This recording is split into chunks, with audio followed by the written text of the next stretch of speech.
اس کے اپنے بارے میں یہ لکھا ہوا ہے کہ اگر اس میں ایک بھی غلطی ہو تو اس کا مطلب یہ ہے کہ یہ اللہ کی طرف سے نہیں ہے اور اسلام سچا دین نہیں ہے۔ تو سب سے پہلے تو قرآن یہ کہتا ہے کہ زمین ایک بستر کی مانند ہے جسے اللہ نے ہمارے لیے بچھایا ہوا ہے۔ یہ سن کر بڑا اچھا لگتا ہے نا؟ اب یہی بات قرآن میں 12 جگہ پر کہی گئی ہے۔ یہ 12 آیتیں آپ اپنی اسکرین پر ان آیتوں کے نمبر اور سورت کے نمبر دیکھ سکتے ہیں۔ اس غلطی کو چھپانے کے لیے مذہبی حمایتی یہ بہانہ کرتے ہیں کہ یہاں خدا کا مطلب یہ ہے کہ اس نے یہ زمین ہمارے چلنے پھرنے کے لیے بنائی ہے، اس لیے پھیلانے اور بچھانے کا مطلب لفظ استعمال کیا گیا ہے تاکہ ہم یہ جان سکیں کہ یہ ہمارے چلنے پھرنے اور کام کرنے کے لیے بنائی گئی ہے۔ اس کا مطلب یہ نہیں کہ زمین کی شکل بیان کی جا رہی ہے۔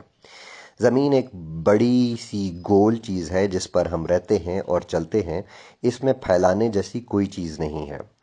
اس کے بارے میں یہ کہنا کہ اسے تمہارے چلنے کے لیے پھیلایا گیا ہے، اس بات کا کوئی تک نہیں بنتا، بجائے اس کے کہ قرآن میں آسان سی بات لکھی ہوتی کہ زمین گول ہے اور ہم کشش ثقل یعنی گریوٹی کی مدد سے اس کے اوپر چلتے ہیں، تو یہ بات بڑی امپریسو ہوتی، لیکن قرآن نے ایسا کہیں کچھ نہیں کہا۔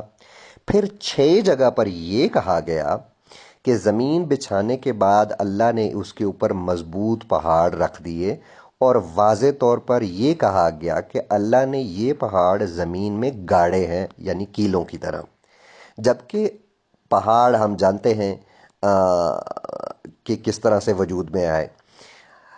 پہاڑ چلیں چھوڑیں، آگے چلتے ہیں۔ مزید قرآن میں یہ لکھا ہوا ہے کہ زمین بنانے کے بعد اللہ نے 7 جنتیں بنائیں۔ اسی بات پر سمیری اور میسوپوٹیمیا اور بہت ساری ابتدائی ثقافتیں یقین رکھتی تھیں۔ اسی طرح عرب کے لوگ بھی یہ مانتے تھے کہ اوپر آسمان میں 7 جنتیں موجود ہیں اور ستارے ان جنتوں کے بہت قریب ہیں۔ تو سوال یہ ہے کہ بہت سی وسیع و عریض کائنات میں وہ جنتیں کہاں موجود ہیں؟ کیونکہ قرآن میں جہاں بتایا گیا ہے کہ جنت کہ وہاں کہ جنت ہے، وہاں تو ستارے موجود ہیں۔ اس آیت کا ریفرنس آپ اسکرین پر دیکھ سکتے ہیں۔ قرآن کے مطابق اللہ نے زمین اور باقی دنیا 4 دن میں اور جنتیں 2 دن میں بنائیں۔ اللہ نے باقی پوری کائنات 4 دن میں بنائی، تو ایک چھوٹی سی ناچیز سی اس سیارے کو بنانے کے لیے اتنا وقت کیوں لگا؟ 4 دن کیوں لگے؟ کیونکہ یہ سب کچھ ایک بکواس اور جھوٹ ہے۔ ایسا کچھ بھی نہیں ہے جیسا قرآن میں بتایا گیا ہے۔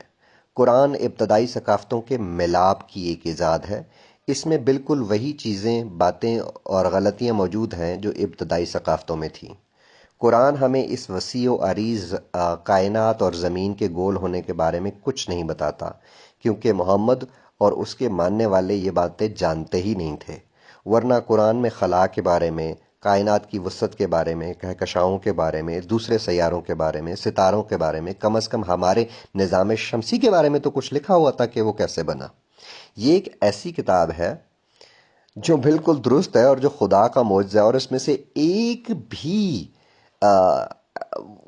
بات کی وضاحت موجود نہیں۔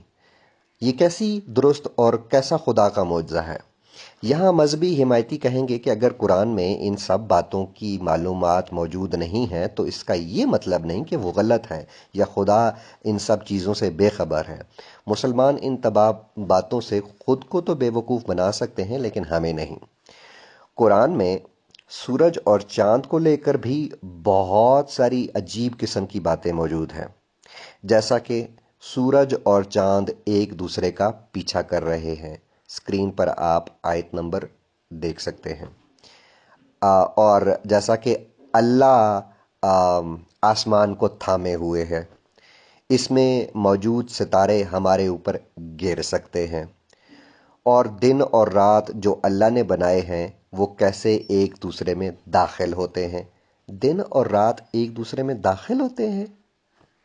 قرآن کے مطابق سب کچھ پانی کا بنایا ہوا ہے، اور ایک وقت تھا جب اللہ کا تخت و تاج پانی کے اوپر تھا۔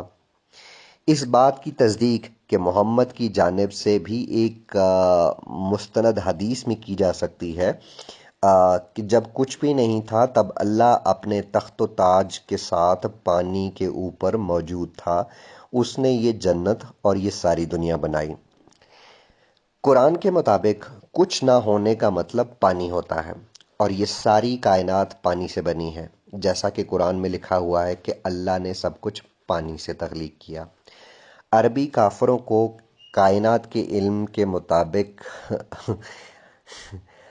یہ ساری دنیا پانی پر بنی تھی۔